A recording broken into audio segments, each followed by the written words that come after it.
June 20th, 2019. Thank you for joining me today on this special in-location edition in LA for Abby Martin's documentary. I apologize for the slight echo, seeing as how I'm not in my normal location here, but there's plenty to get into today, and I didn't want to skip today, specifically because there's a couple topics that I wanted to touch on that are very important with things that we have been talking about a lot in the very recent so many weeks, even before that in the last couple of months. But primarily two topics we're going to get into today. One, the main reason I wanted to come on is about the drone and Iran, and seemingly the next extension of this story that lines up, and it can be interchanged with any one of them, lacking information, no certainty involved, and yet everyone seems, at least in the United States camp, to think that it's already Iran, as well as some information about Congress and the recent arms sales, which I actually got wrong.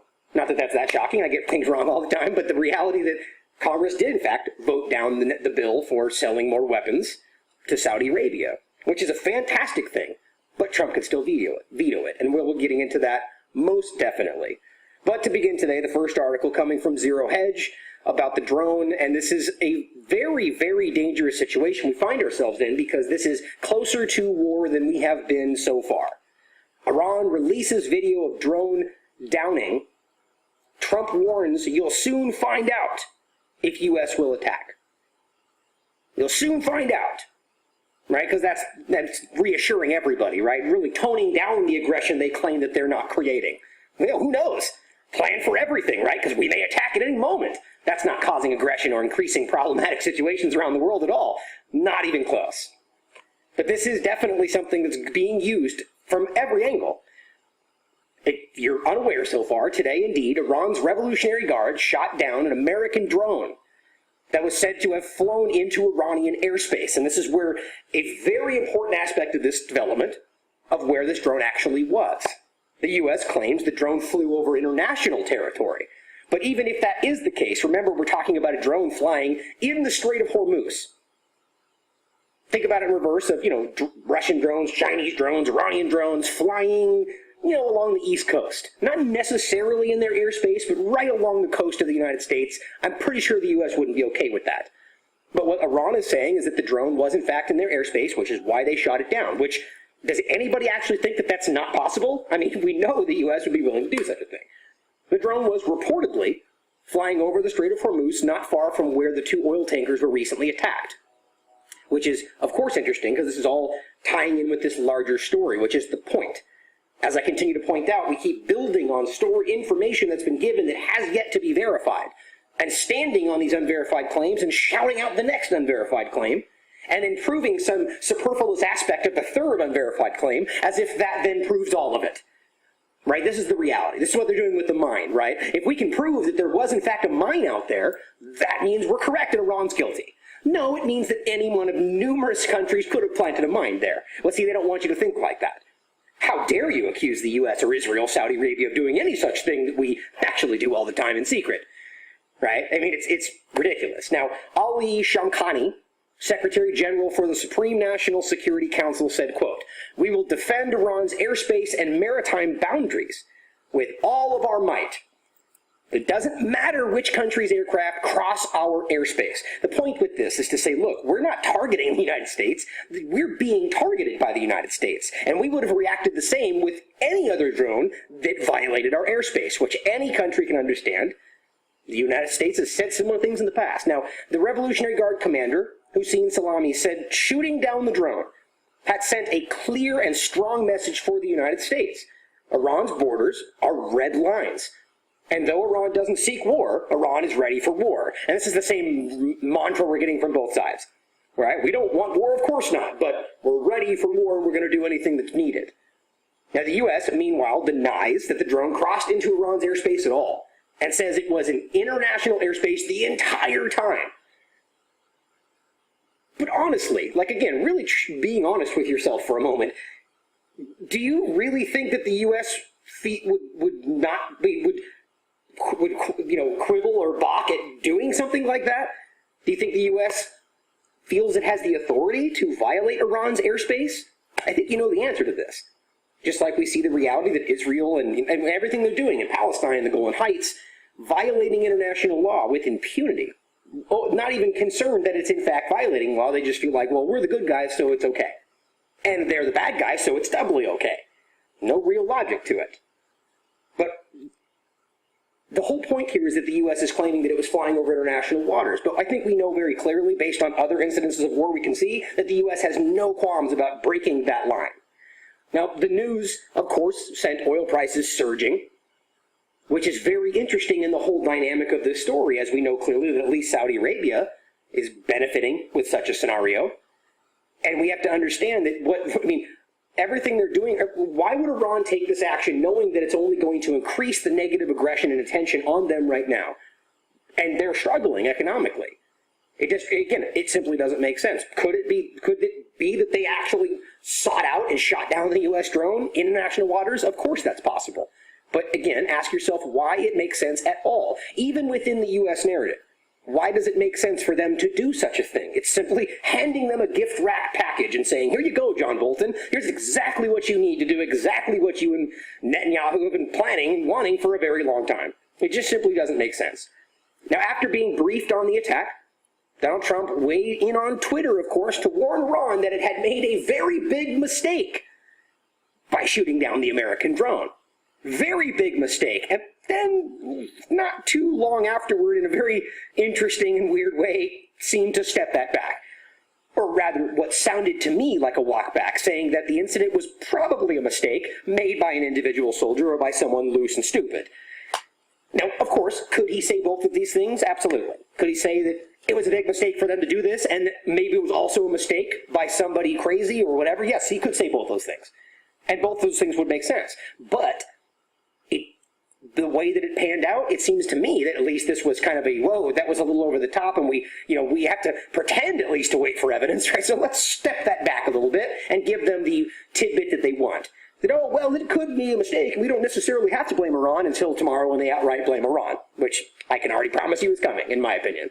Just we're going to see Bolton and Pompeo come out and say, yes, it was Iran, we know it was Iran. And Trump will say, well, maybe it could have been this and that and waffle. But where they actually go is what matters. They're playing the good guy, bad guy role today, very clearly. Now, Trump followed that up by insisting that his administration wasn't pushing him toward conflict, and that sometimes, it was the other way around. Now, I don't know if that's supposed to make us feel better or worse. That sometimes it's actually Donald Trump that's irrationally pushing for war. So it's all of us sometimes. It's all good. I don't know why you would say something like that. You're driving towards war unnecessarily. I think the point is they're playing the good guy, bad guy role, but they don't want to necessarily make it look like what it does look like today, that Trump is not necessarily driving the bus. Now, the U.S. Navy is sending ships to where the debris from the downed drone is reportedly floating in international waters, according to the reports they claim. But I've yet to see, and I'm sure we'll be following up with this in the days to come, about whether there's even actual debris there, or whether if it was downed in Iranian area, they actually have the drone. I'm sure we'll see that too. But this will pan out, and we will find out all of the information, which any honest person out there, that's what you should be doing, waiting for more information, because the U.S. is happy to fly over the top, along with Israel and all of their sycophant allies, and just rush out and say, it's Iran. And then send out Trump to be like, well, maybe not, but everybody else is on the same page. It's Iran. We know it's Iran. We've been saying it for 3 weeks. So we'll find out, trust me. If they also produce the debris from floating in the international waters, then we should be considering, well, maybe it did get shot down in international waters. But we have to wait for the information to come and then address it accordingly. Shalom, first and foremost, I'd like to give all praise to Yahweh, Ba'ashem, Yahushai, Ba'ashem Rakakadash. Double honors to the elders and apostles, the great millstone, who are teaching this truth and sincerity. And a shout out to Yakim, that's out there on 4 quarters of the earth proclaiming this truth. Braka the Yahweh, Braka the Yahweh Shai, Ba'ashem Rakakadash, Braka Tam. So, here we are. Wars, rumors of wars, and as you know, a lot has happened since yesterday.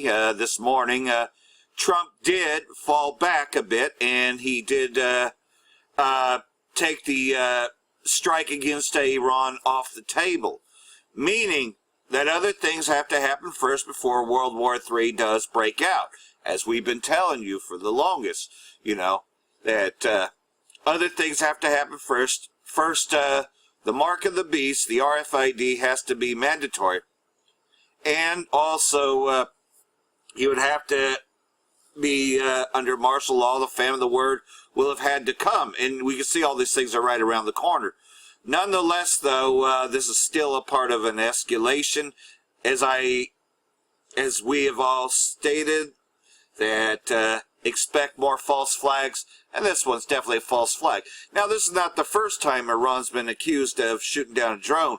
Even back in 2012, when they were amping up rhetoric against them, Benjamin, not a Jew, said that Iran had shot down a drone back then. So this is just nothing more than utter rhetoric, but it's to get that anti-Iran campaign going.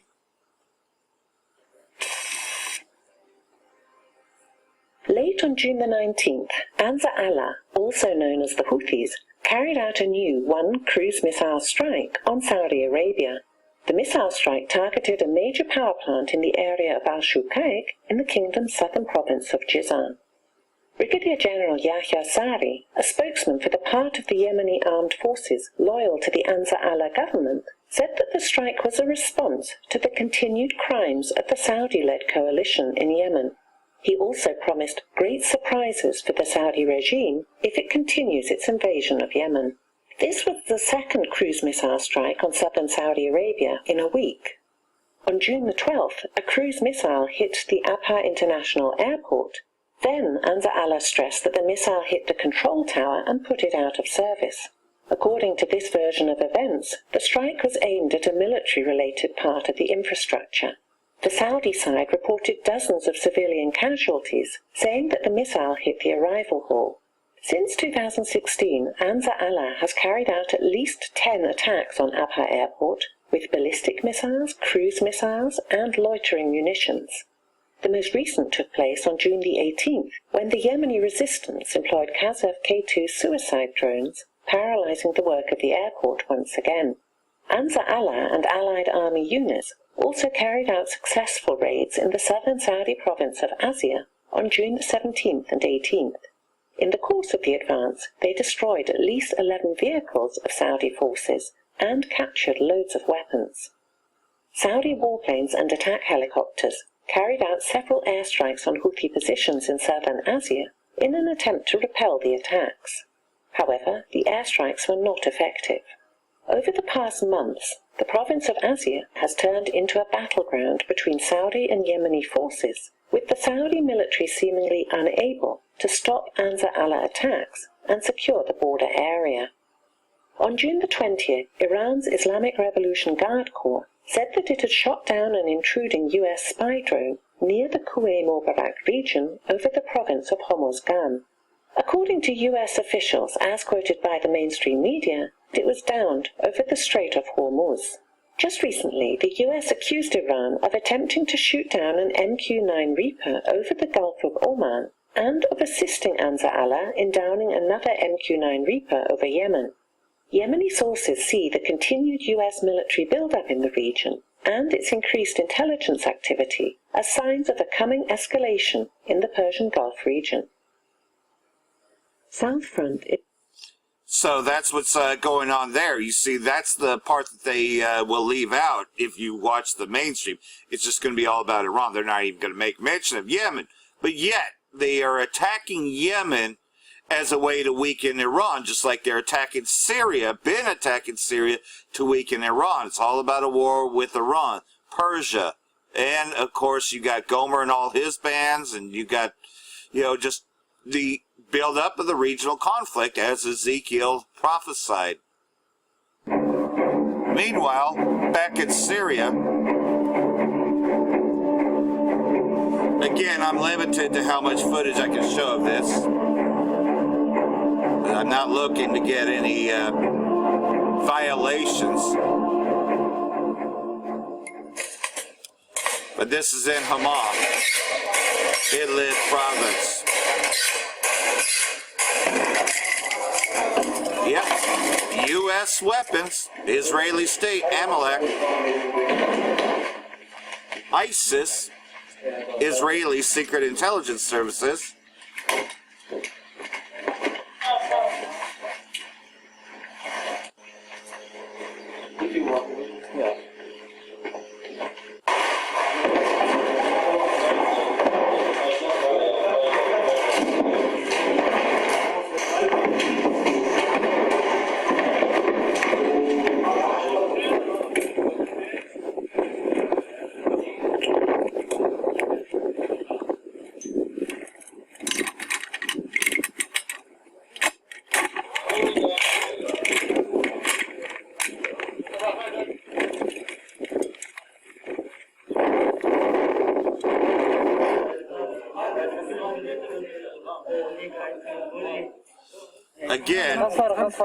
they will tell you that you can't show real war footage, but it's okay to show fake footage.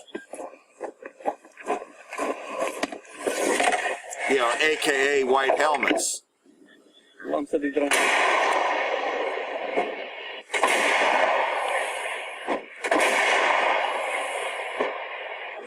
This war's been happening for a long time. But eventually they're going to go into Iran, going to try to attack Iran, and that's when the end's going to happen. So Trump halted the attack against Iran because it's just not quite time yet. But they wanted you to feel that it was that close.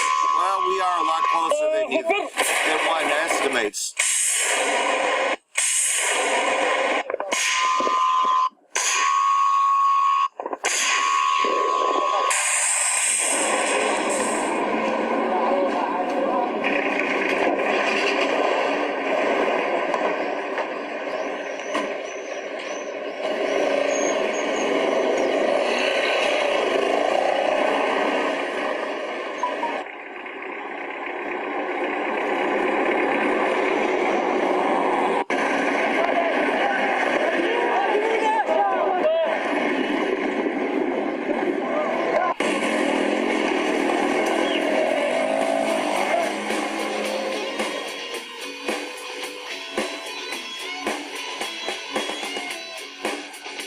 Yep, Gomer and all those bands, because that's who's protecting them.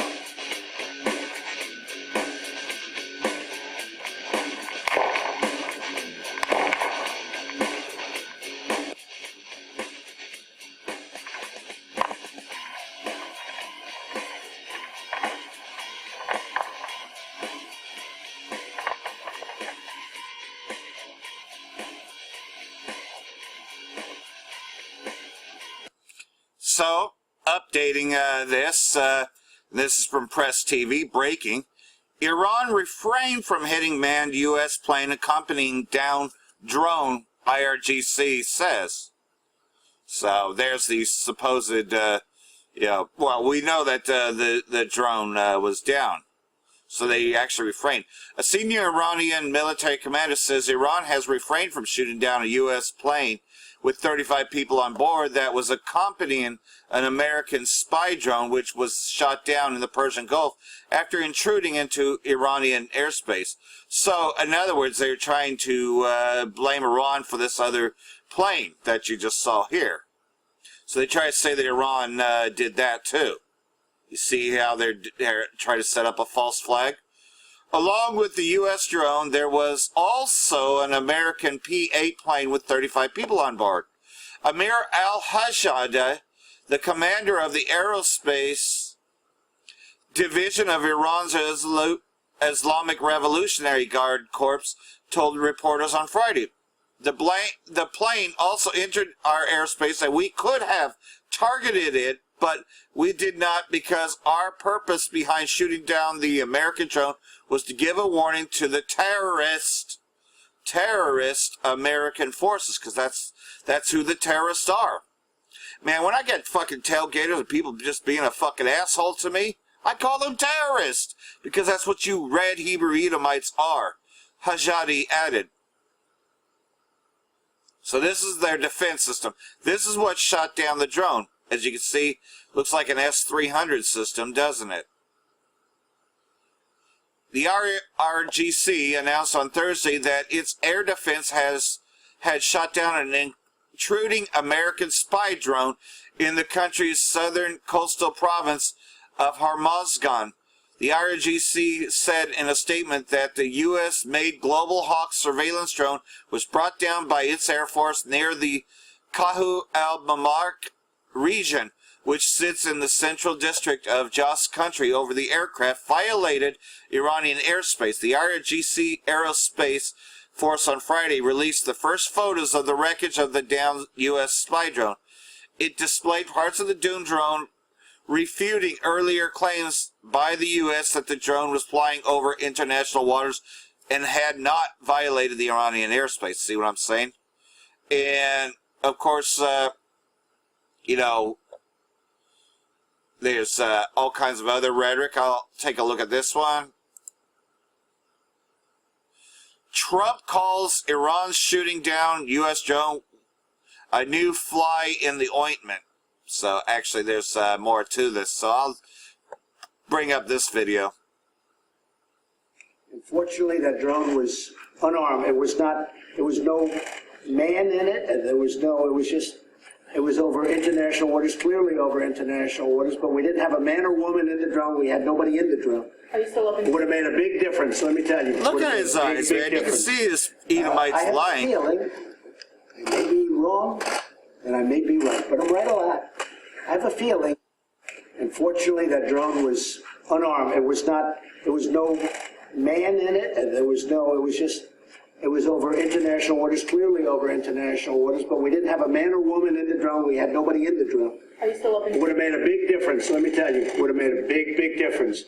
I have a feeling, I may be wrong, and I may be right, but I'm right a lot. I have a feeling, unfortunately, that drone was... the proudness of Esau Edom. Man in it, and it was over international waters, clearly over international waters, but we didn't have a man or woman in the drone. We had nobody in the drone. Are you still open? It would have made a big difference, let me tell you. It would have made a big, big difference. I have a feeling, I may be wrong, and I may be right, but I'm right a lot. I have a feeling, unfortunately, that drone was unarmed. Seems like this reloops Slovak. You know, we've reduced very substantially in Afghanistan. We beat the California. Unfortunately, that drone was unarmed. It was no man in it, and it was over international waters. I've heard enough, haven't you? And this from the Syrian Arab News Agency. Syrian Arab Army destroys terrorist dens in Hama and Idlib countryside. A little footage there, and you saw some of the actual video footage. Syrian Arab News Agency, units of the army working in Hama northern countryside struck the fortifications of Jabhat al-Nusra and al-Azza-Kadab terrorists through artillery in the surroundings of Kaffa, Zaita, and Latama, killing a member of the terrorists and injuring many others on the axis Kafar Zinja in Idlib southern countryside. Syrian Arab News Agency reported said on Thursday that the army's units responded to the terrorist attacks through artillery against Jabhat al-Nusra dens in the surrounding of Kafar Zaita and Katab al-Izza in Latama in the northern countryside, destroying their sites and killing a number of the terrorists. Meanwhile, the Syrian Arab Army launched rocket strikes on the terrorists in the surroundings of Kafar Sanajah to the south of Idlib, inflicting them heavy losses. So as you can see, though, with this current war, well, what has to happen first? Well, the famine of the word would have to happen first, and then you would be able, then, after that would become martial law, and, the mark of the beast, RFID, and then the war. And, well, Hey,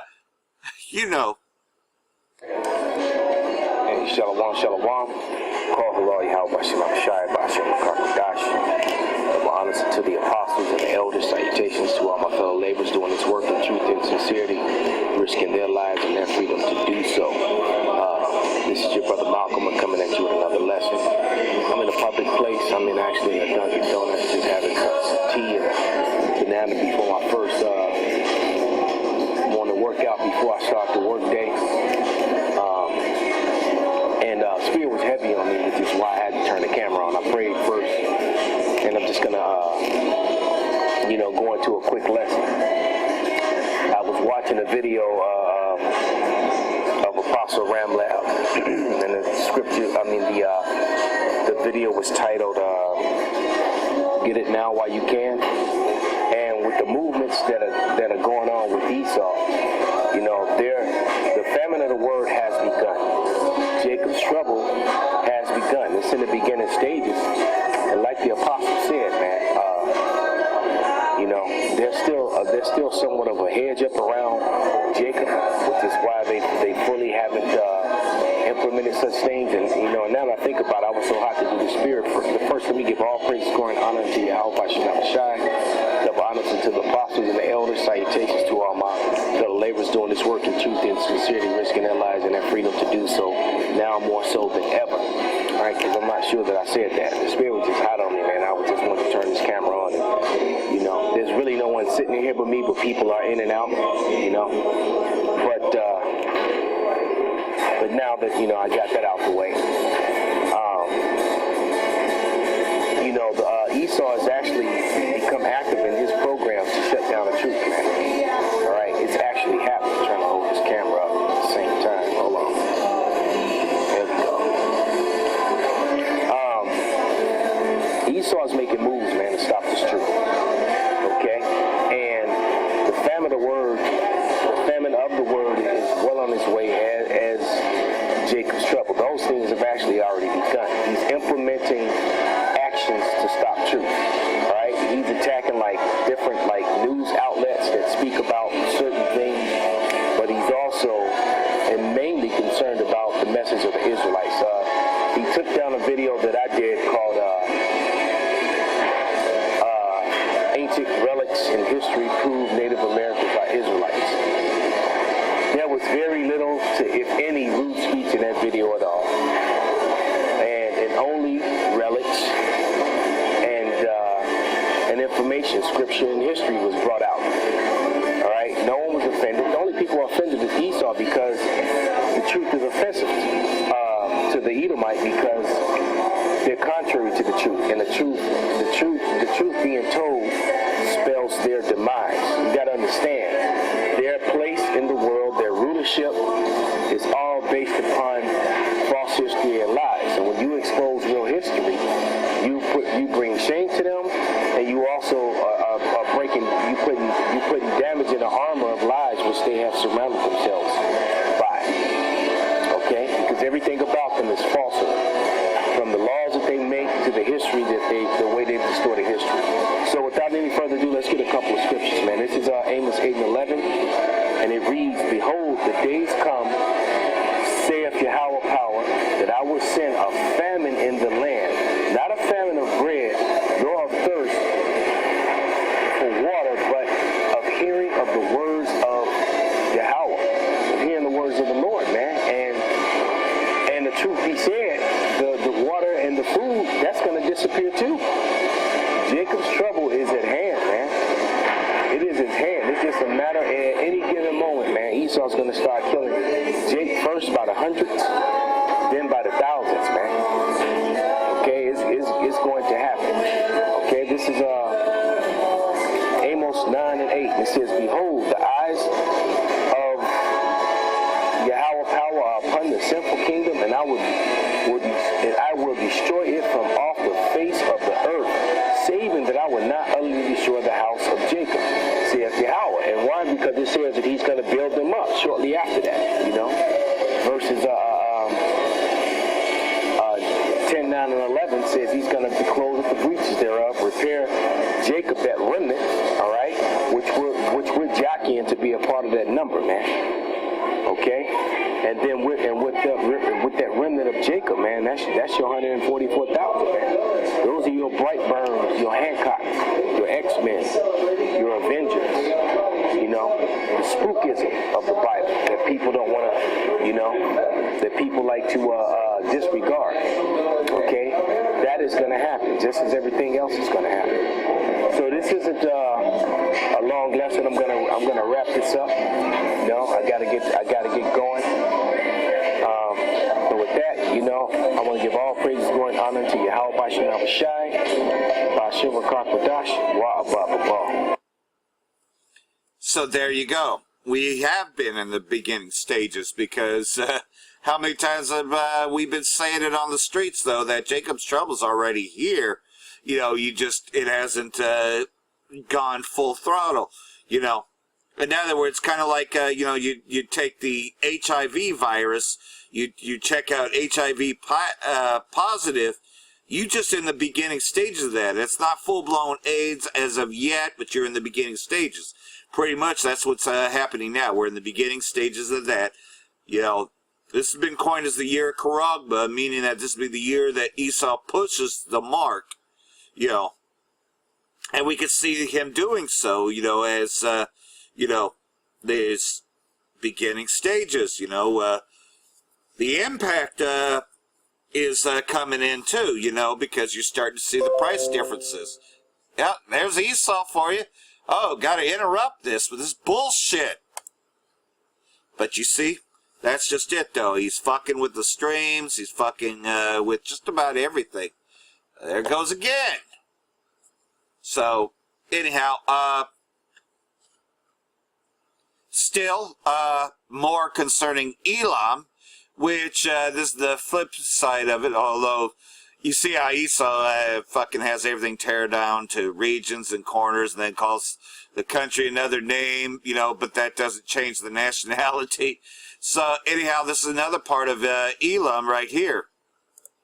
As tensions continue to flare in the Persian Gulf and the surrounding regions, we now have India making an interesting move here, and this comes after Pompeo has been trying to sell them weapons, and then they refused. They went with Russia, and then they had all these freak weather events taking place that just kind of started to stall out and shift as Pompeo goes there for these talks. And then the military here decides they're going to make a move that kind of backs their local allies or regional allies, and some are not even full-blown allies. In the instance of China, they're fighting with China left and right in their bordering areas. But they also are doing business with them in certain aspects. And here on this world stage, a country, a nuclear-capable country like India, is a major player out here when it only takes a handful of countries like this to jump to one side to really sway things and shake things up.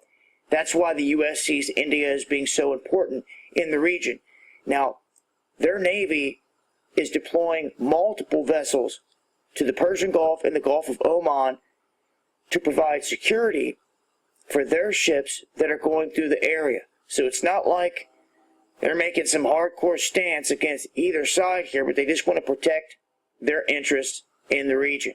But this could kind of ruffle some feathers from people that are out there, whether the United States, Iran, whoever. If they're not too sure of what India is doing or up to, it's going to raise some eyebrows.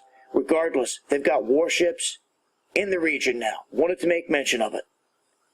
So I'm going to leave a link. Make sure to join me over here on D-Live for exclusive.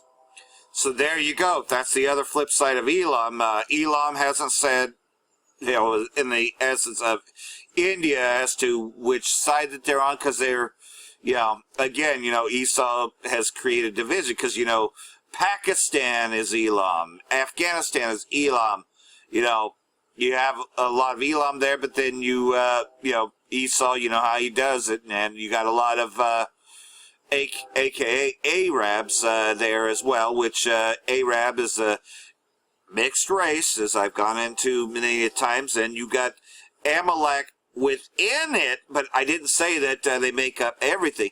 No, Amalek is still a small number. Nonetheless, though, they have this sphere of influence, because as we have fluctuated into every society, so has Esau Edom. And, you know, pretty much, though, you can honestly say it, though, that Esau has spread his seed, too. And this is just one of many areas, you know, because you know that the Kurds, you know, is, what is that? Well, what's the Arabs? That's a mixed race, right? So you have the British that are mixed with the Arabs there, and so you got the Kurdish, and just, you see how Esau still stays within. So I never said that, you know, the Arabs was Amalek. I said that Amalek has spread its seed into. But I never said that they make up all the Arabs, because again, the term Arab means mixed race. But definitely Amalek has its sphere of influence there. And they really want to persuade India to be on the side of the U.S. and of course they wanted to be on the side of Israeli state, Amalek. But let's face it, we know what the scriptures say, and all these places are going to shoot their missiles against Babylon and against Amalek. Alright, Shalom. I want to give all the praise, honor, and glory unto Yahweh, Bashem, Yahushai, Bashem, Makakudash. As always, Yahweh is the Heavenly Father and Yahushai is His Son. I want to give double honors to the apostles and the elders of the millstone, and peace and mercy unto you, brothers that are doing the work of Yahweh, Bashem, Yahushai, in sincerity and in truth. Okay, and shalom to you sisters that are listening and learning, alright? Now, I want to talk a little bit about the children of Israel and their rebellion against the Lord Yahweh Bashem Shai, and how that pretty much that's going to be one of the biggest factor in why the Lord Yahweh Bashem Shai is going to destroy the 2/3, man. Okay, now Salakia, but one of the biggest reason why the Lord is going to destroy 2/3 of our people is because they are rebellious. Okay, they don't want to hearken to the voice of the Lord, which are the prophets. Okay, they want to do their own thing. Okay, if anything, they would actually hearken to the heathen nations and worship the heathen nations' gods, man. Okay, the scripture says that the Lord is a jealous power. Okay, if you got a woman, okay, and your woman is always, okay, looking at other men, that shit will piss you off. Rightfully so. And that's the same thing with the Lord Yahweh Bashem Shai, when our people follow other gods and they follow other heathen nations. Why? Because we belong to the Lord Yahweh Bashem Shai, man. Okay? So, our people, 2/3 of our people, I should say, okay? 2/3 of our people are going astray. Okay? They're following other gods, other heathen nations. Henceforth, why the Lord Yahweh Bashem Shai got to destroy them. Okay, but this is in the book of Isaiah chapter 30 verse 1. It says woe. Now the word woe means destruction. Okay, woe to the rebellious children. Okay, this is talking about the children of Israel, 2/3 of our people. Okay, woe to the rebellious children, saith the Lord Yahweh. Okay, Yahweh Bashem Shai. Okay, that take counsel but not of me.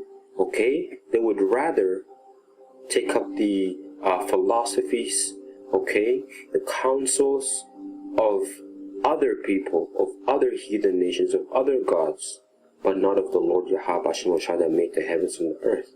Okay, so the Lord said, what? Destruction to you. Rightfully so. Okay, and it says, and that cover with a covering, but not of my spirit. That's right, not of the Lord's spirit, okay, his ways, his commandments, okay, the way that the Lord Yahweh Bashem Shai told us to live, man, okay, which will keep you whole, which will keep you clean, okay, physically and spiritually, man, okay, it's for our own good. There's a scripture that says, okay, that keeping the laws is for our own good. The Lord told us not to eat pork because it's for our own good. You don't even have to be in the truth to know that pork is bad for you, man.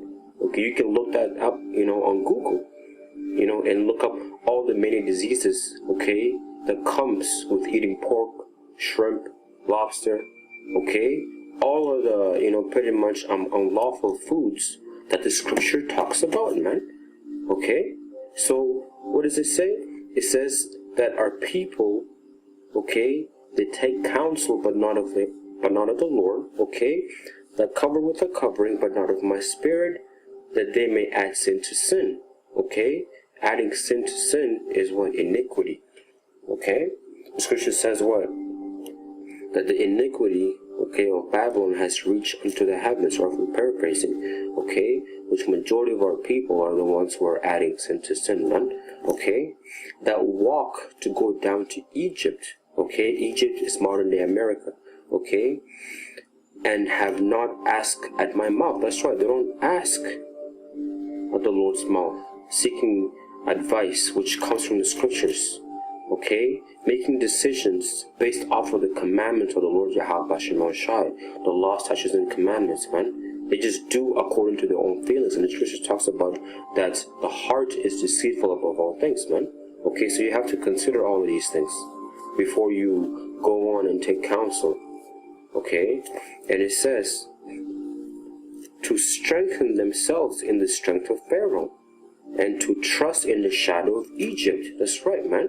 Okay, with all the benefits that Esau has given to our people, especially, okay, the single mothers, okay, of the children of Israel, okay, the Section A, okay, all of the, the food stamps, okay, all these monthly benefits, okay, our people have become comfortable with Esau. Okay, they become comfortable because Esau is the one that provides for them.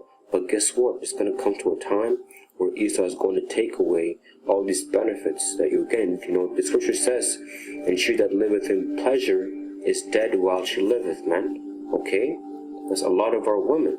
Okay, so pretty much what I'm trying to say here is that it says they trust in the shadow of Egypt. They go wherever the society leads them. Okay, and the way that this society is leading the world is unto death, man. Okay, that's where this world is heading towards. Hence why the elect, the 144,000, okay, which are part of the 1/3 of the children of Israel, they will be redeemed. Okay, they will be delivered out of the hell and the destruction that's about to come, man. Okay, I'm gonna bring up more scriptures. This is in the book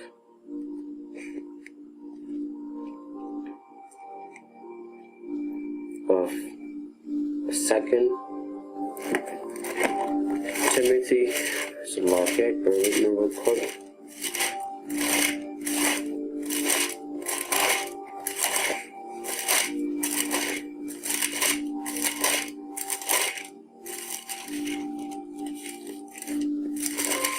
This is the book of 2 Timothy, chapter 3,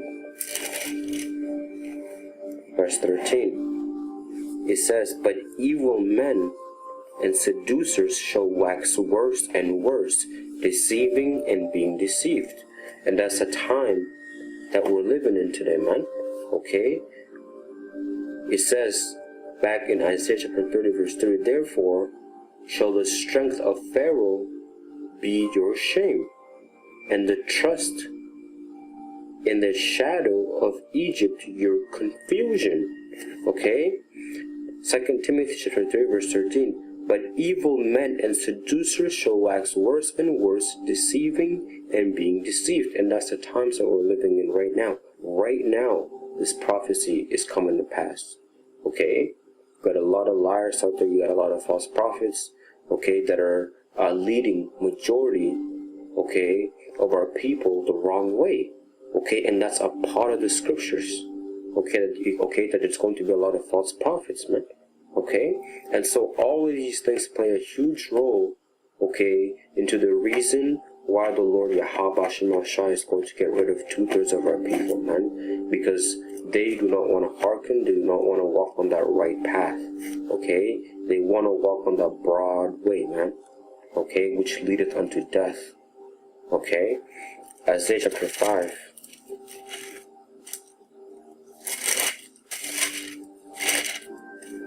Isaiah chapter 5, verse 20. Woe, again, that word woe, destruction. Woe unto them that call evil good and good evil, that put darkness for light and light for darkness, that put bitter for sweet and sweet for bitter. Okay, the total opposite. Okay, this whole thing is flipped upside down, but the Lord's going to flip it right side up, man. Okay, and so woe unto you, man. Okay, destruction unto you. Okay, they call evil good and good evil. Proverbs chapter 30, so like Proverbs chapter 8, verse 13. Proverbs chapter 8, verse 13. The fear of the Lord, okay, the fear of the Lord is to hate evil, pride and arrogancy, and the evil way, and the forward mouth do I hate. Okay, and so this right here is what a lot of our people are indulged in, man. Okay, a lot of our people are prideful, they're arrogant, okay, and they love the evil way, man. Okay, the scripture says not to follow a multitude to do evil, man. Okay, which goes to show you that there's a lot of people out there, there's a multitude of people, okay, that walk on the same path to pretty much do evil, okay?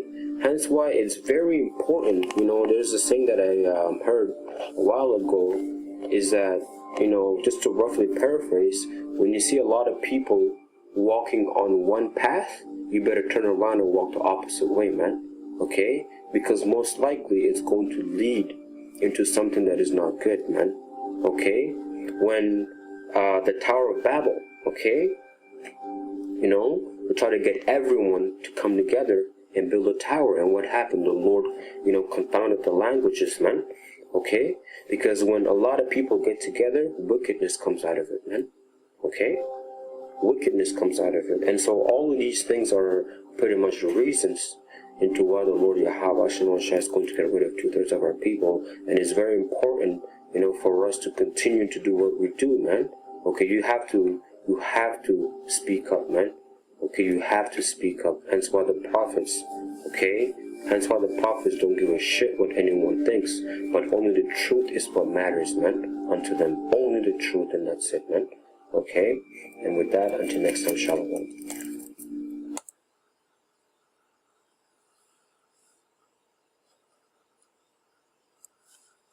Which brings me back here, like everything else, though, 2/3 of our people, man, they've enjoyed it too long here, I spoke about this on the streets, when I went to Chico at Kmart, and I, said the same thing here, that, well, everybody's doing it, like in good times, the mom, she's like, well, that picture's been in my family for so long, and I'm just going to pray to this sweet Jesus and, forget about the other picture, even though JJ just read it, Revelation chapter 1, verses 13 through 17, giving a description of what Yahweh Shai looked like. That's just the way that our people are, man. 2/3 of our people are that way. They're still going to go with sweet Jesus because that's just, it's been in the family for so long, their mothers, their grandmothers and all that. They don't want to heed warning, nor do they want to be told that they have to repent. So this is what happens, so as the judgment's coming to Babylon the Great, this place of confusion, Egypt, well, I'm just going to read right into it, because this should never be the attitude of, we, the elect, we don't have this attitude, but the elect of the 2/3 are the non-elect, the 2/3 have this attitude. Well, everybody's doing it.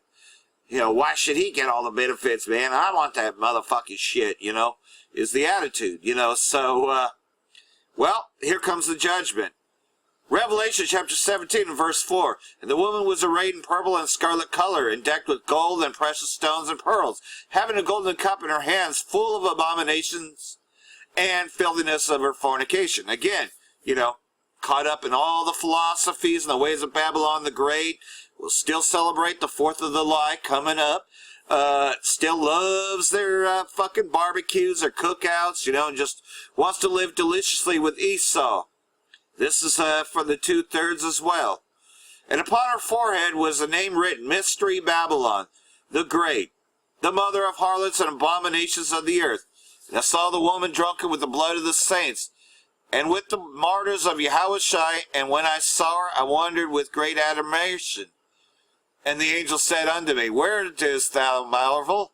I will tell you the mystery of the woman and of the beast that carrieth her, which had the 7 heads and 10 horns, which of course talking about the EU and the UN NATO. And, pretty much how this place Babylon has ruled the world. The beast that thou sawest and is not, and shall ascend out of the bottomless pit and go into perdition, which that happened. And when the 1,000 years were expired, was loosed out of his prison. Talking about the Edomites, because first they emerged out of the beast, which also better known as the EU area, aka Rome, and pretty much had come over to here. And they that dwell on the earth shall wonder, whose names are not written in the book of life from the foundation of the world. Meaning that there's a 1/3, there's an elect who's been written in this book of life. But you see, as Yahushua told his disciples, he says, this is not for you. This was not written for you, which is why he spoke in parables. When they beheld the beast that was and was not and yet is. And here's the mind which hath wisdom. The 7 heads are 7 mountains on which the woman sitteth. And pretty much, you've heard the song, dun, dun, dun, dun, dun, dun, the 7-nation army. It's kind of talking about that, roughly paraphrasing, but you know what I'm talking about. The 7-nation army, which is pretty much the beast, which is, again, the ruling UN NATO, as well as the EU. And here is the mind which hath wisdom. The 7 heads are 7 mountains on which the woman sits, meaning that Babylon's the leader. And there are 7 kings, 5 are fallen, and 1 is, and the other is not yet come. And when he cometh, he must continue a short space. That's talking about America. America coming out of that. But it's only going to continue a short space. Because America is not as old as all those other places is. America's only been here since the 1700s. I love how Carlin phrases it. George Carlin said, says, look at this, though. America, it hasn't even been around as long as these other kingdoms, man. Yet it's had more wars than anybody else. Well, we like war. Because we're good at it. And just kind of, into the skits that he normally does. But nonetheless, though, that's what this is talking about. So he continues a short space. The beast that was and is not, even he is of the 8th and is of the 7th and goeth into perdition. So in other words, talking about the American Revolution and just how America would emerge, better known as Babylon the Great in these scriptures. And the 10 horns which thou sawest are 10 kings which have received no power as of yet, but received power as kings 1 hour with the beast. So in other words, this is particularly talking about that hour, that Babylon the Great is brought into judgment. They have one mind and shall give their power and strength unto the beast. And this is the war. They shall make war with the Lamb, and the Lamb shall overcome them, for he is Lord of lords and King of kings, and they that are with them are called and chosen and faithful. And that's talking about the elect of this. And that hour, you know that here in Babylon the Great, again, you were brought up on video games, because where does Atari come from? Yeah, some say Japan, but really it was developed over here in America, Babylon the Great. And you've been playing them video games, I grew up during that. Maybe others grew up way after that, but nonetheless, though, it kind of started with games like, Space Invaders and, Mega Mania, a whole bunch of them where you were taught to shoot the aliens, to get the aliens, to shoot the flying saucers down. And those games were roughly easy to play. But you see, that was all kind of a Warcraft, a war of Warcraft, if you will, to make you think that it'd be easy to fight Yahushua and the angels. And that's the cunning deceitfulness of Esau, Edom. But nonetheless, though, you know that the Lamb overcomes them, as it tells us time and time again. And here's what's happening. The 10 horns which thou sawest upon the beast, these shall hate the whore and make her desolate and naked, and shall eat her flesh and burn her with fire. In other words, they're turning on America, and you're seeing the beginning stages. The beginning stages are set, so it's just right around the corner until it just gets bigger and bigger. Kind of like what I said before, roughly paraphrasing about HIV, then eventually the HIV gets worse. You miss a few doses, and it just starts to get worse and worse, kind of like a blister, and then eventually you got full-blown AIDS. Well, eventually this will spread out like full-blown AIDS. America is not the leading power of the world anymore, and these others are seeing that, including the allies, which are those that are going to hate the whore. So, like everything else, do not be caught in this. Do not be part of vain conversation, and stay away from those that aren't in this truth. To the best that you can. Yes, I know we got to be Clark Kent for a little while, but those friends that we made in this world and all that, limit how much time you spend with them, because if they're not in the truth, technically they're not really your friends. It's just part of keeping a Clark Kent apparatus. But man, this truth wasn't for them. It wasn't given to them. You know, speaking parables around them.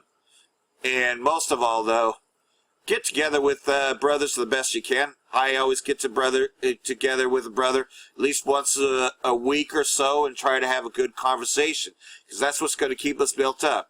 We're about to go through this thing alone once they get us off the streets and off the internet and shut down communications, and we're in martial law. Man, all we're going to have is this faith, so let's just build each other up while we still got this. Now going on to a lesson Apostle Tahar just did. Shalom. Apostle Tahar coming back at you with the truth, giving all praise to Yahweh Bashem, Yahushua Bashem, Rukakwadash. And I'm going to entitle this video, But Shun Profane and Vain Babblings. The word shun is from G 4026.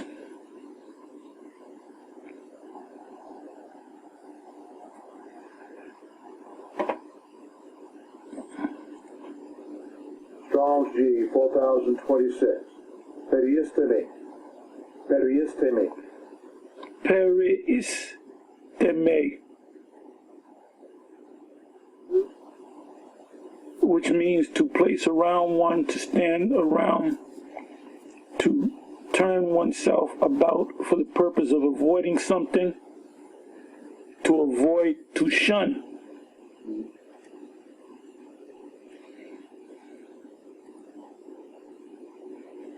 Now, the reason why I'm doing this video is because when you go out on the highways and the byways and you teach, you're going to run into people that's, especially when you're dealing with Jake. Jake is Mr. fucking and Mrs. Know-It-All. They just know every fucking thing. You know, Jake could be walking down the street, and all of a sudden, he'll stop wherever he's going, or him and his woman, a lot of them try to impress their women that they have this knowledge, you know, and they'll come and they'll tell you that you're wrong about being an Israelite, we're committed, or we're Islam, or we're this. Jake, our people are bugged the fuck out. So you can't waste time with our people. If they can't get it, if you see that they can't get it, you got to move on. Now, there's certain times you're going to use them to edify the people, the true believers. You know, there's certain situations where you're really not trying to wake this guy up because you know he's not going to wake up because he thinks he has the truth. Like this one guy told him about the mark of the beast, and all of a sudden he's an expert on the mark of the beast, and he said that we already got the mark of the beast. We received the mark of the beast when we were all born, the whole planet. So I said I can't conversate with this guy no more. I mean, I'll run into him and I'll say, what's up, this, that, and the third. You know, but I would never really get deep into a conversation as far as the truth is concerned. You got a lot of bugged out people among Israel. Now, there was a video put up by Manatazak Bar, which is from down south, the Carolinas, and he ran into a family of Jakes, and one Jake said something about the Most High, all praise to the Most High, and then Manatazak Bar called him back, and he said, "Where'd you get that from?" And he basically said, "Oh, you know, I know I'm an Israelite, not so many words." And he said, "What group do you follow?" And he said, Zabak. And Manatazak Bar said, Zabak is a good teacher. Really, he's not a good teacher because he doesn't have the whole truth. So he has no right going out there teaching. Now, you can explain that we all speak the same thing, but there's a few things that he teaches that we don't teach. And the example was the mark of the beast and Cornelius being an Edomite. Anybody that's teaching that, they don't have 100% knowledge. That's why they can't say they have 100% knowledge. If you're teaching that Cornelius is an Edomite, which back in the day, the One West days, that was taught, that Cornelius was an Edomite. And but we found out. See, this is an ongoing thing, and you're constantly studying, man. You have guys out there that are, and even Zabak had said that he had made a statement about the mark of the beast, and not totally knocking him, because he does teach that the people are Israelites, and the majority of things that he teaches is the same thing that we teach. So that's a good thing, because people are hearing that they're Israelites. But you got to teach the whole truth. You got to get this whole. You should question why does GMS teach that the mark of the beast is the microchip. You got to question that and do your studying. You can't say, well, oh, Ariad didn't teach that, so we're not. Well, wait a minute. If Ariad is teaching that Tazadaki is the God-sent comforter, so you gonna follow that, huh? Are you under High Priest Ariad? No, you're doing your own thing. The scripture said, I become wiser than my teachers. That means the Most High brought us up on higher levels than the whole 1992 thing. We done went, we go more into the Hebrew, more into the Greek. You know, we found a lot of things in the scriptures through the Spirit. There's certain breakdowns we've gone through that they haven't touched back at One West. So this family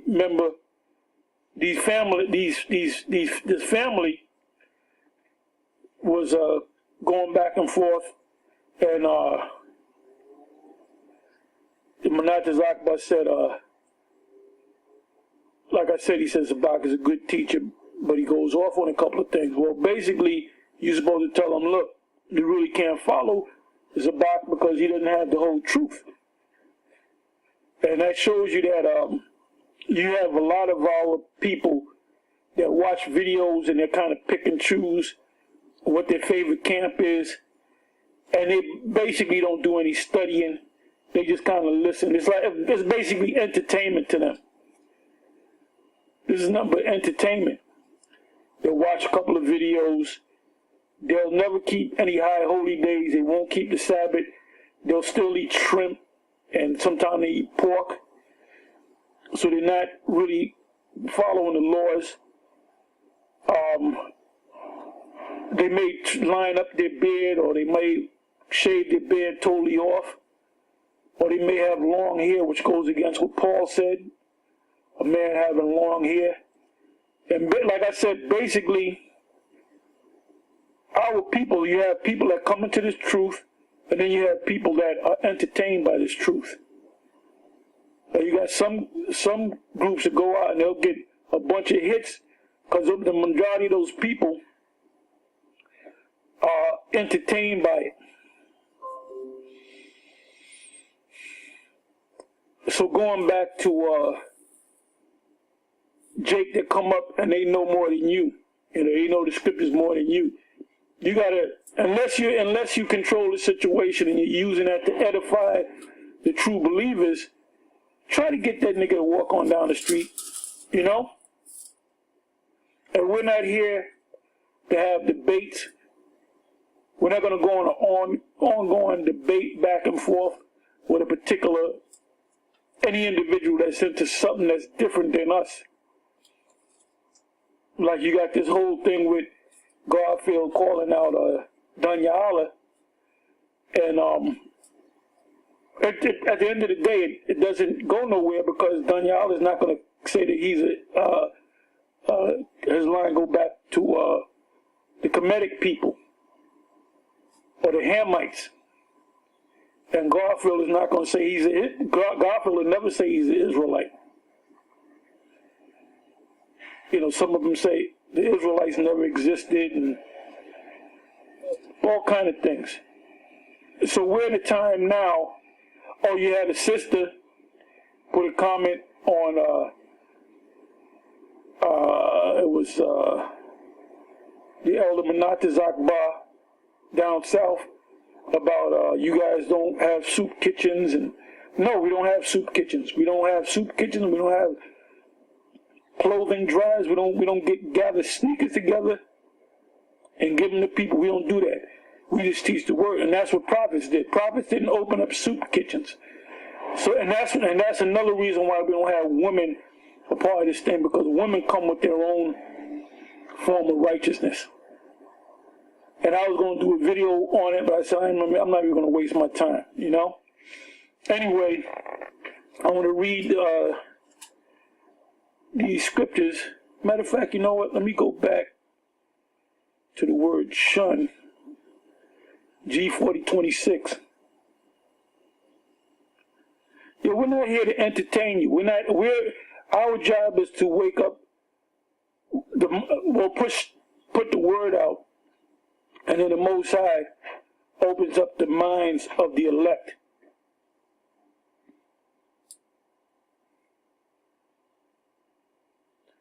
It says to place around one, to stand around, to turn oneself about for the purpose of avoiding something, to avoid, to shun.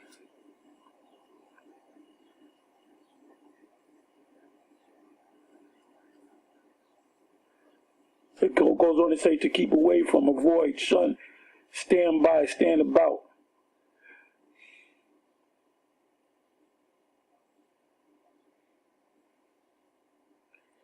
It says to stand.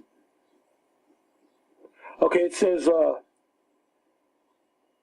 to turn oneself about, lamely for the purpose of avoiding something, hence to avoid, shun.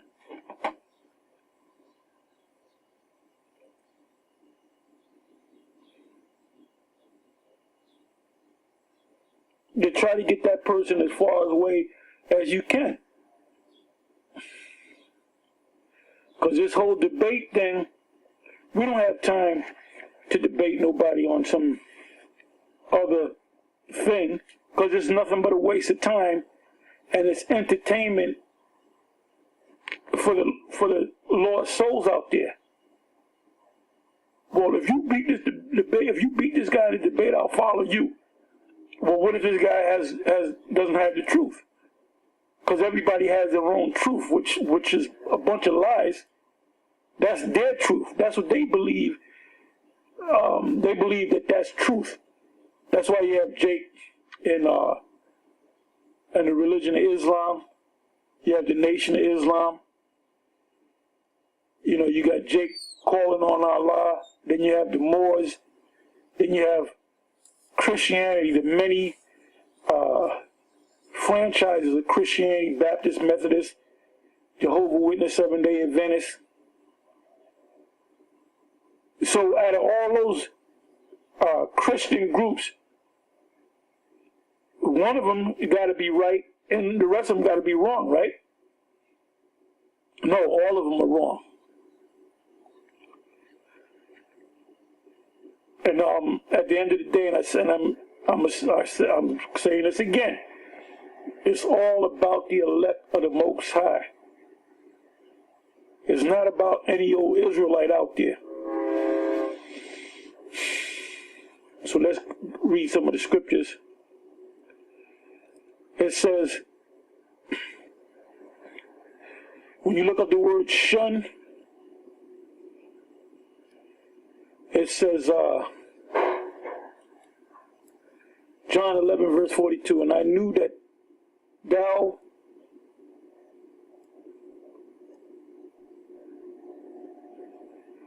I'm not going to read that one. Anyway, you can read it yourself, John 11, 42.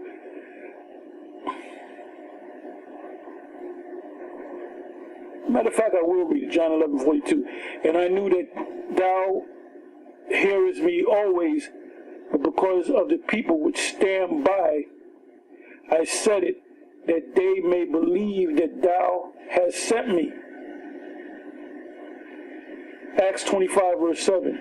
And when he was come, the Jews which came down from Jerusalem stood around about and laid many and grievous complaints against Paul. And that's what they're doing to us. They bring complaints about us which they could not prove. So those are false accusation. So that word shun, G4026, also is to stand round about. And they're standing around about you to find something that they can attack. 2 Timothy 2, verse 26. But shun. Get away from, push them away. Don't be around that person. Shun profane and vain babblings. So now let's look at the word profane.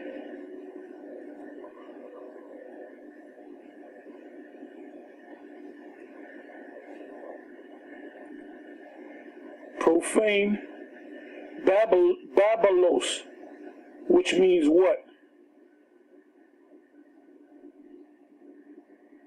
That's where you get the word Babylon, confusion. It says,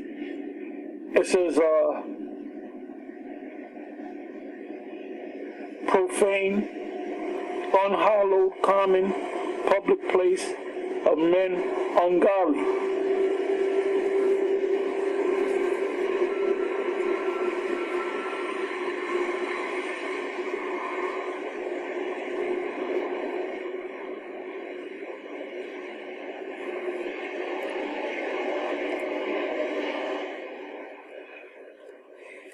It said, but shun, get away from, profane and vain babblings.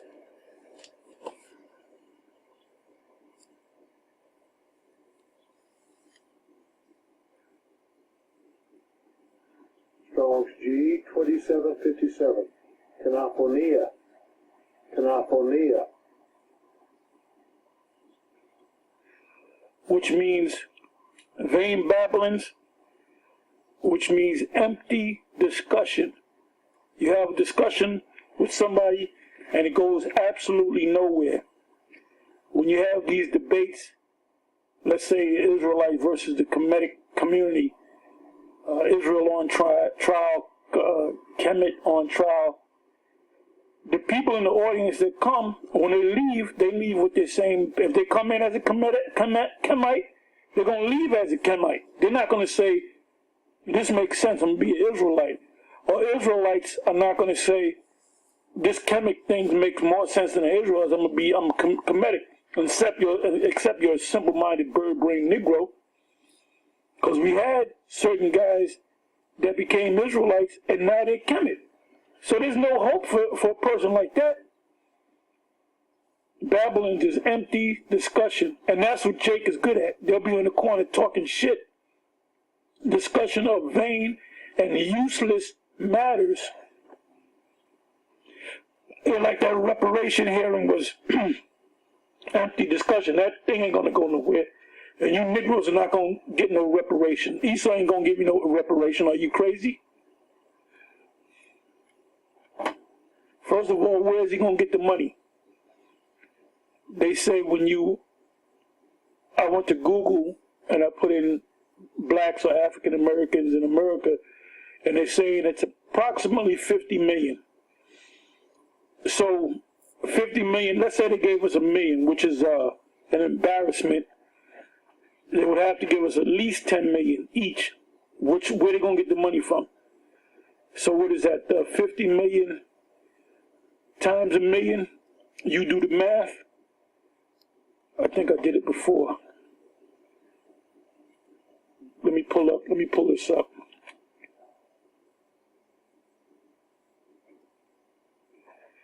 Let me pull up the calculator.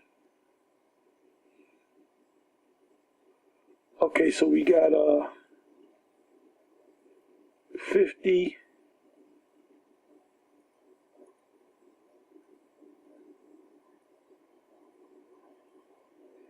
have 50 million times, I'll put in 1,000.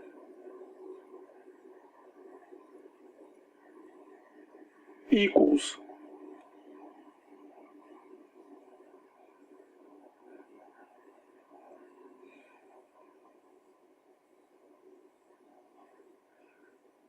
so if they gave us $1,000 each, which that's a damn night on the town, depending on where you go, and that would be 50. That would be $50 billion.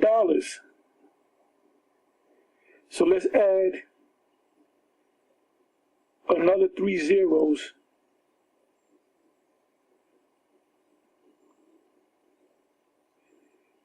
Wow. Let me put 1,000 again.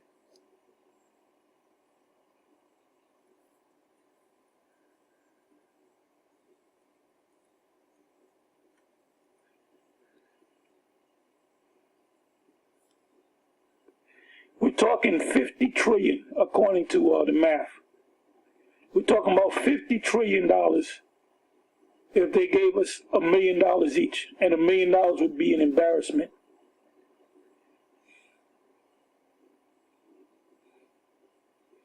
Let's add another 10 to it, because if they're gonna give us anything, they're gonna have to give us. They're gonna have to give us a.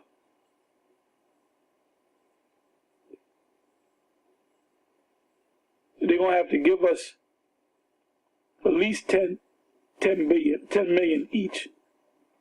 That's true reparations. But true reparations would be to put them into slavery. That's true reparations. He that leaves them in captivity shall go into captivity. Anyway, let me come back to the subject. So that hearing that they had with Danny Glover and certain other jakes was a complete waste of time. They ain't gonna give you no goddamn money. First of all, if they wanted to, they don't have the money to give you any damn way. And you'll have scenarios of Jake in pickup trucks going to a store buying 10,000 packs of Newports. Niggas that have rooms with Jordans sky high. And they'll burn through that money in no time.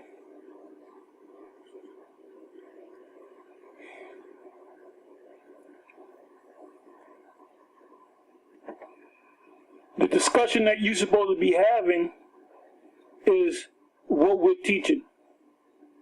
Not opening up soup kitchens and clothing drives and handing out $10 bills and blankets to the homeless. What did the Lord say? He said the poor will always be with you. Now, the Lord had the power to snap his fingers and everybody become rich. Even the Lord said that. It's easy to make a poor man rich on a sudden.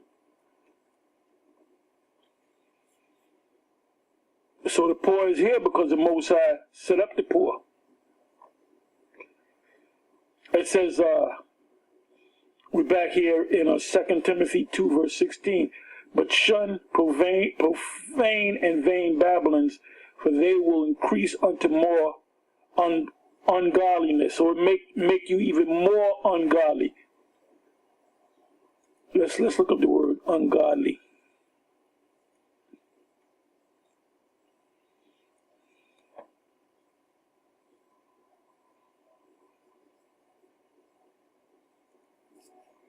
Strong's G 763. As-ebaya.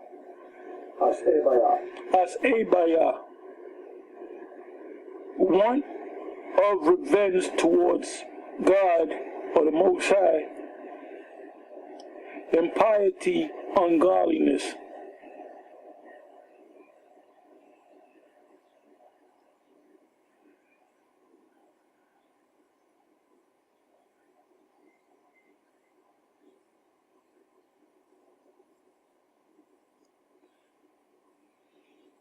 This is Jude 1 verse 18. How that they told you there should be mockers, and anybody that comes with their own philosophy, that's a mocker. In the last time, we're in the last time, who should walk after their own ungodly lusts. And the penalty of not being in this truth is destruction, death. Whether you and your family starve to death or you get killed in these riots out here when all hell breaks loose. You know, what's happening in Venezuela is going to come up here.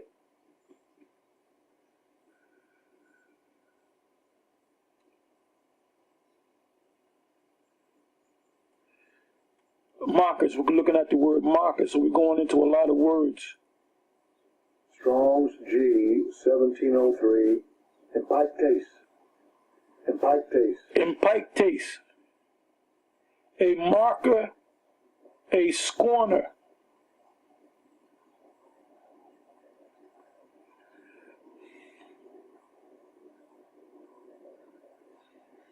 It says 2 Peter 3 verse 3. And knowing this first, that there shall come in the last days, and we're living in the last days, scoffers walking after their own lust.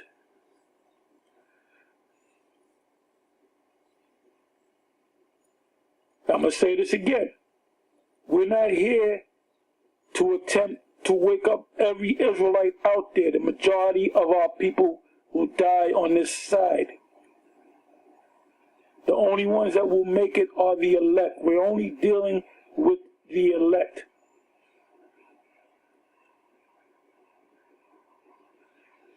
It says Titus 3 verse 9, but avoid foolish questions and genealogies and contentions and striving about the law, for they are unprofitable and vain.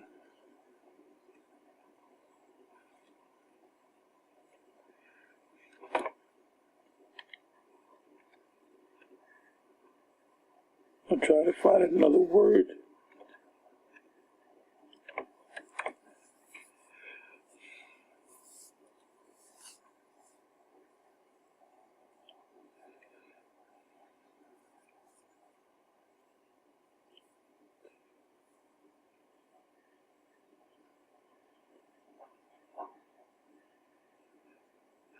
Okay, this is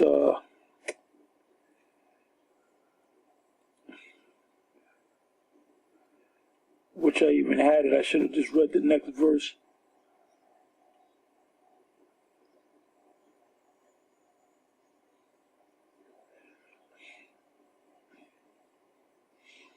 Okay, it says, a man, let me read the 9th verse again.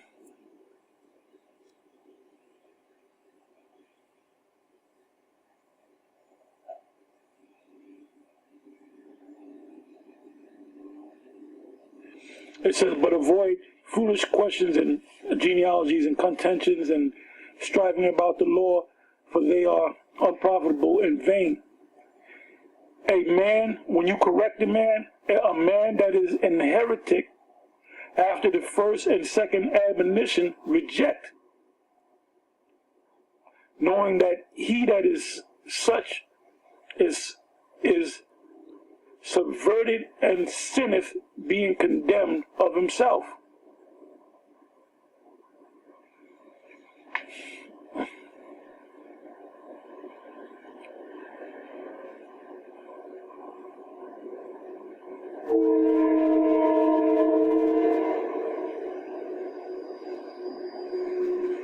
It says to reject him. After after 2 times you corrected him, he doesn't get it, you let him go. The word reject. Strong's G 3868. Paraiteyama. Paraiteyama.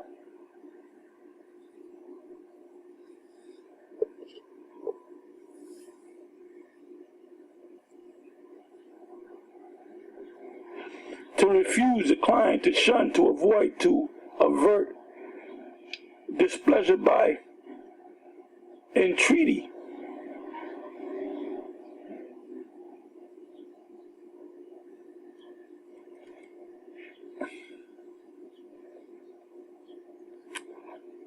Most High cutting the fat. Anyway, with that, I'm going to say, Shalom, and in closing, we're not the mindset that we're supposed to be in as men of the Lord is not. We're not to open up soup kitchens. We're not to pass out $10 bills and blankets. You know, the Lord said, the poor shall always be among you. The Most High said to do his work, to go out there and preach his word. Not to constantly go back to Israel and doing videos in Israel and not teaching. The Most High said to teach his word, to condemn this place, man. What does it say in Isaiah, the 13th chapter?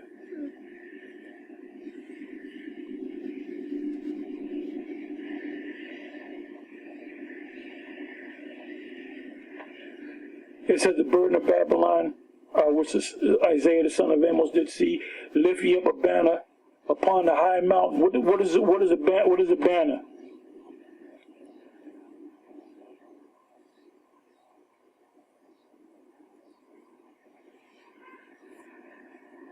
Nas,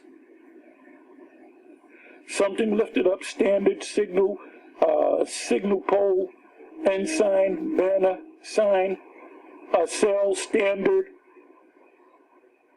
as rallying point, signal, standard, ensign, signal. What's the signal? The scriptures. We're lifting up the scriptures, and the scriptures have everything in it as to what we're supposed to do.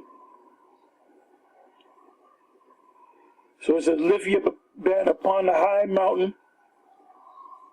What's the high? What government is in power right now? Esau's government. It said, exalt the voice unto them, shake the hand, that they may go unto the gates of the noble. So the nobles. So the nobles already know about us.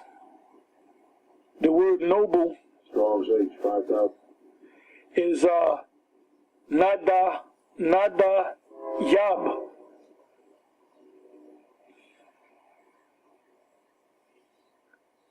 Noble, princely in rank, noble in mind and character. So the nobles are the elite of Esau, the top of Esau, the top of Esau's kingdom. And they already know about us. And they already know that the scriptures, that they already know that we're the Israelites. Anyway, with that, hey, this truth is simple. It's not hard, it's simple. Anyway, with that, I'm going to say shalom on to the next one.